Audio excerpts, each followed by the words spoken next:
Assalamualaikum warahmatullahi wabarakatuh. Perkenalkan, nama saya Amanda Mukayla dari kelas 10 Bahasa. Di sini saya sebagai moderator. Pada masa Khalifah Abu Bakar As-Siddiq tentu ada banyak hal yang terjadi, mulai dari memerangi orang-orang murtad sampai perluasan wilayah Islam. Maka dari itu, kami kelompok 1 izinkan kami untuk mempresentasikan hasil dari tugas yang telah kami siapkan. Berikutnya kami akan bacakan materi. Sebelumnya, perkenalkan, saya Rabila Giasani dari kelas 10 Bahasa, posisi sebagai penyaji. Materi pertama yang akan saya sampaikan yaitu memerangi orang-orang murtad. Pemerintahan Abu Bakar As-Siddiq pernah digoncang persoalan disintegrasi atau memisahkan diri, yaitu beberapa suku bangsa Arab dari Hijaz maupun Najd menyatakan melepaskan diri dari sistem kekuasaan kekhalifahan resmi bagi umat Islam. Bentuk pembangkangan tersebut misalnya menolak membayar zakat maupun tidak mengakui sistem pemerintahan Islam. Abu Bakar sangat memahami sifat kesukuan yang sangat kuat, cenderung kepada pemimpinnya, karena memang bangsa Arab terkenal memiliki sifat kesukuan yang sangat tinggi. Mereka sangat egois dan juga selalu merasa bahwa suku mereka adalah suku yang tertinggi. Menghadapi keadaan yang berbahaya tersebut, Khalifah Abu Bakar As-Siddiq menunjukkan sikap tegasnya. Dengan ketegasan Khalifah Abu Bakar As-Siddiq, banyak di antara mereka yang berpikir untuk tidak melawan, sehingga mereka tunduk lagi kepada pemerintahan Islam. Selebihnya memilih perang daripada harus berdamai dengan pasukan Islam tersebut. Para pembangkang itu dipimpin oleh nabi palsu. Dikatakan sebagai nabi palsu karena mereka mengangkat dirinya sebagai penghancur Islam. Pada para nabi palsu itu antara lain Aswad al-Ansi, Tulaiha bin Hawalid al-Asadi, Malik bin Nuwairah, dan juga Musailama al-Kadzab.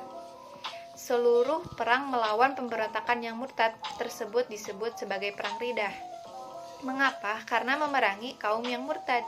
Pasukan muslimin berhasil memerangi seluruh pertempuran dengan kemenangan dan mereka kembali membawa Islam naik. Akhirnya seluruh kaum Jazirah Arab menyatakan tunduk dengan aturan Islam. Assalamualaikum warahmatullahi wabarakatuh. Perkenalkan, nama saya Dewi Fatmawati. Saya dari kelas 10 Bahasa. Saya posisi sebagai penyaji. Kodifikasi Al-Quran merupakan upaya keras Khalifah Abu Bakar As-Siddiq sehingga dapat memberi manfaat sampai sekarang. Dengan usaha itu, kita akhirnya dapat mengenal adanya mushaf Al-Quran. Sebelum dilakukan pengumpulan, mushaf Al-Quran berserakan di berbagai tempat dan tertulis di berbagai benda. Akhirnya, dengan alasan yang kuat dari Umar bin Khattab, Khalifah Abu Bakar As-Siddiq bersedia mewujudkan pengumpulan ayat-ayat Al-Quran.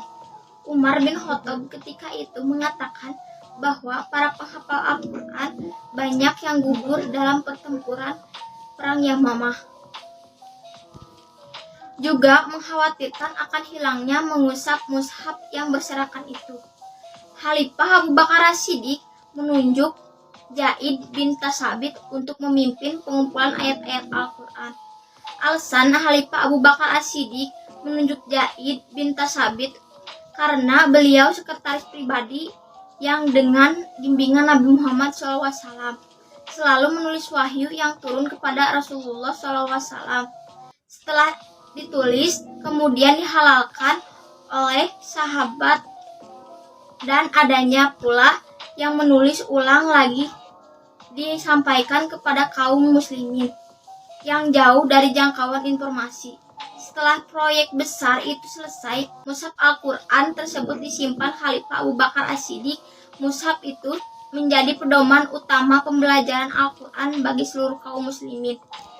Sepeninggalan Khalifah Abu Bakar As-Siddiq, mushaf tersebut disimpan oleh Hafsah binti Umar, putri Umar bin Khattab, yang jauh salah satu istri Nabi Muhammad SAW. Assalamualaikum warahmatullahi wabarakatuh. Perkenalkan, nama saya Marsha dari kelas 10 Bahasa, posisi sebagai pembaca perluasan wilayah Islam.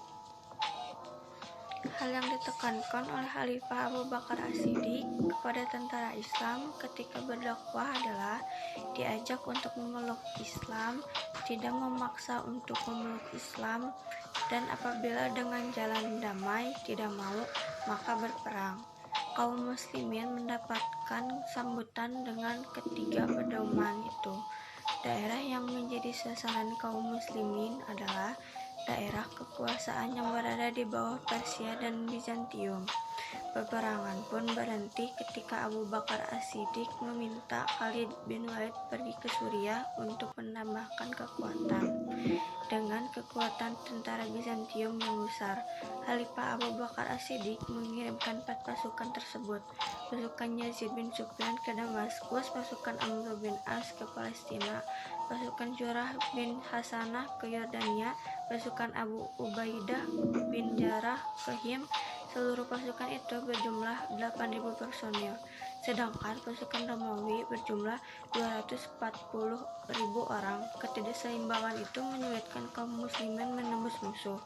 Akhirnya Khalifah Abu Bakar As-Siddiq kemudian meminta Khalid bin Walid menuju Syam.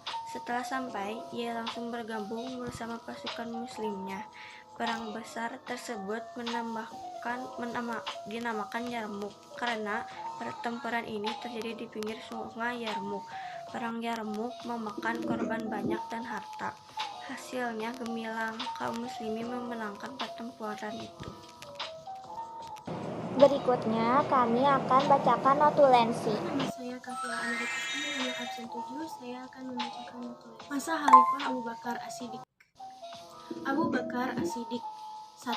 Memerangi orang-orang murtad. Menghadapi keadaan yang berbahaya tersebut, Khalifah Abu Bakar As-Siddiq menunjukkan sikap tegasnya. Dengan ketegasan Khalifah Abu Bakar As-Siddiq, banyak di antara mereka yang berpikir untuk tidak melawan sehingga mereka tunduk lagi kepada pemerintah Islam. 2.